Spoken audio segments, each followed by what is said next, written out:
Bonjour, Katie Nadizhnikas. It's really nice to see you. I'm excited to read chapter 3 of The Velveteen Rabbit. That's the book we've been reading for the last little while, and here's the cover. It was written by Marjorie Williams, and the illustrations were done by William Nicholson. So we're on chapter 3. Does anybody remember what happened on chapter 2? That's very good. The Velveteen Rabbit went outside with the boy and they were playing, and he encountered two very strange beings. Does anybody remember what they were?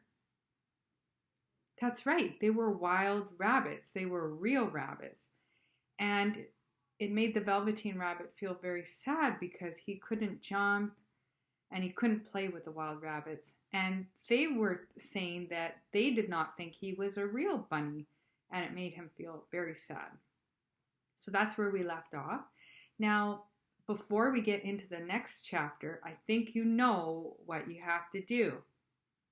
Go get yourself a stuffy. You can just hit the pause button right on the bottom of the video and go grab a stuffy. And if you already have one, you don't have to hit pause, and we'll get going right away.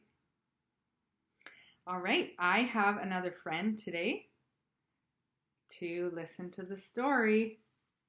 Isn't she cute? She's got floppy ears too. And she has a little tail. It's hard to see it.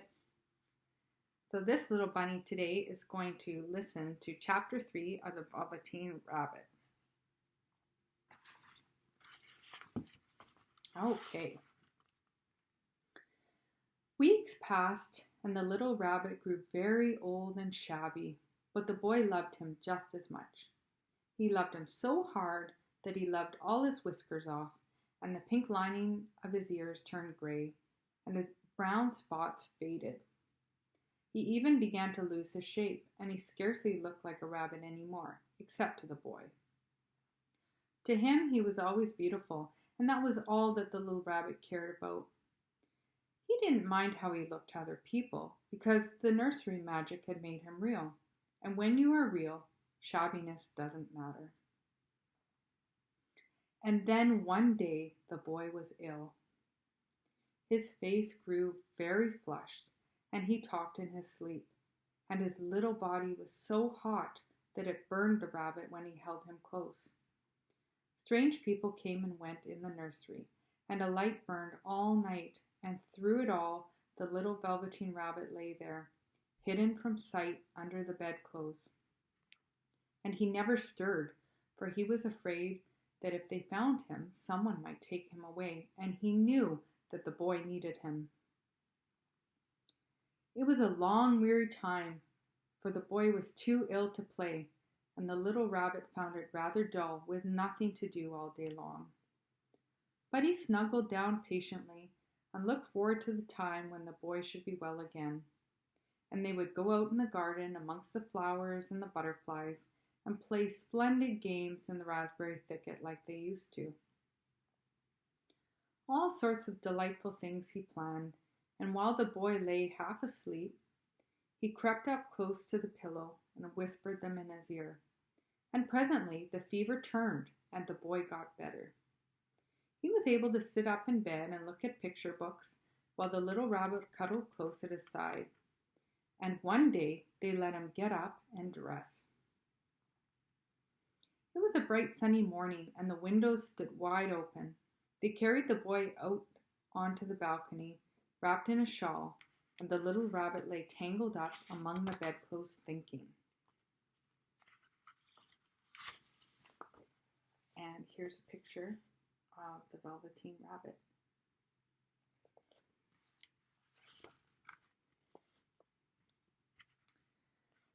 The boy was going to the seaside tomorrow. Everything was arranged, and now it only remained to carry out the doctor's orders. They talked about it all while the little rabbit lay under the bedclothes, with just his head peeping out, and listened. The room was to be disinfected, and all the books and toys that the boy had played with in bed must be burnt. Hurrah, thought the little rabbit. Tomorrow we shall go to the seaside. for the boy had often talked of the seaside, and he wanted very much to see the big waves coming in, and the tiny crabs and the sand castles. Just then, Nana caught sight of him. "How about his old bunny?" she asked. "That?" said the doctor. "Why, it's a mass of scarlet fever germs. Burn it at once." "What? Nonsense! Get him a new one. He mustn't have that one any more." And so the little rabbit was put into a sack with the old picture books and a lot of rubbish and carried out to the end of the garden behind the fowl house. That was a fine place to make a bonfire, only the gardener was too busy just then to attend it. He had the potatoes to dig and the green peas to gather, but next morning he promised to come quite early and burn the whole lot. That night the boy slept in a different bedroom, and he had a new bunny to sleep with him. It was a splendid bunny, all white plush with real glass eyes, but the boy was too excited to care very much about it. For tomorrow he was going to the seaside, and that in itself was such a wonderful thing that he could think of nothing else. And while the boy was asleep, dreaming of the seaside, the little rabbit lay among the old picture books in the corner behind the fowl house, and he felt very lonely. The sack had been left untied, and so by wriggling a bit, he was able to get his head through the opening and look out. He was shivering a little, for he had always been used to sleeping in a proper bed, and by this time his coat had worn so thin and threadbare from hugging that it was no longer any protection to him. Nearby he could see the thicket of raspberry canes growing tall and close like a tropical jungle, in whose shadow he had played with the boy on bygone mornings.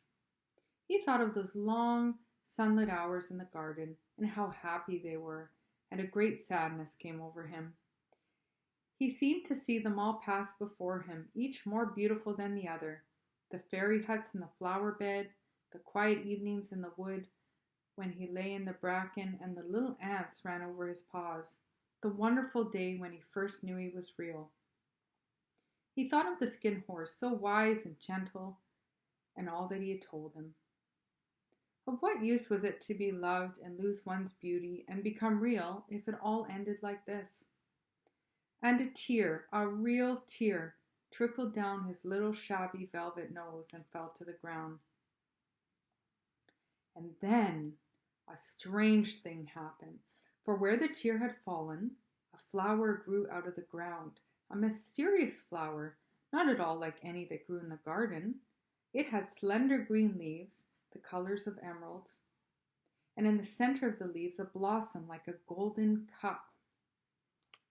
It was so beautiful that the little rabbit forgot to cry and just lay there watching it. And presently the blossom opened, and out of it stepped a fairy. Here's a picture of the beautiful flower with the fairy.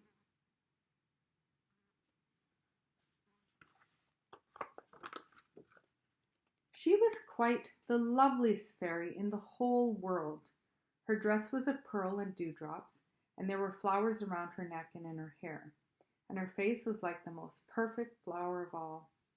And she came close to the little rabbit and gathered him up in her arms and kissed him on his velveteen nose that was all damp from crying. "Little rabbit," she said, "don't you know who I am?" The rabbit looked up at her, and it seemed to him that he had seen her face before, but he couldn't think where. "I am the nursery magic fairy," she said. "I take care of all the playthings that the children have loved. When they are old and worn out, and the children don't need them anymore, then I come and take them away with me and turn them into real." "Wasn't I real before?" asked the little rabbit. "You were real to the boy," the fairy said, "because he loved you. Now you shall be real to everyone else." And she held the little rabbit close in her arms and flew with him into the wood. It was light now, for the moon had risen. All the forest was beautiful, and the fronds of the bracken shone like frosted silver. In the open glade between the tree trunks, the wild rabbits danced with their shadows on the velvet grass. But when they saw the fairy, they all stopped dancing and stood round in a ring to stare at her. I have brought you a new playfellow, the fairy said. You must be very kind to him and teach him all he needs to know in Rabbit Land, for he is going to live with you forever and ever. And she kissed the little rabbit again and put him down on the grass. Run and play, little rabbit, she said. But the little rabbit sat quite still for a moment and never moved. For when he saw all the wild rabbits dancing around him, he suddenly remembered about his hind legs, and he didn't want them to see that he was made all in one piece. He did not know that when the fairy kissed him that last time, she had changed him altogether, and he might have sat there for a long time, too shy to move. But just then, something hadn't tickled his nose, and before he thought what he was doing, he lifted his hind toe to scratch it. And he found that he actually had hind legs. Instead of dingy velveteen, he had brown fur, soft and shiny. His ears twitched by themselves, and his whiskers were so long that they brushed the grass. He gave one leap, and the joy of using those hind legs was so great that he went springing about the turf on them, jumping sideways and whirling round as the others did. And he grew so excited that when at last he did stop to look for the fairy, she had gone. He was a real rabbit at last, at home with the other rabbits. And here's a picture of him with the other rabbits. So that's the end of the third chapter of the Velveteen Rabbit. I hope you liked it. It was a little bit sad, but it had a happy ending at the end of the chapter. So next time we get together, we will read the last chapter of the Velveteen Rabbit. Okay, I hope you have a great day and I hope you enjoyed the story. Mina wagga wabba, men.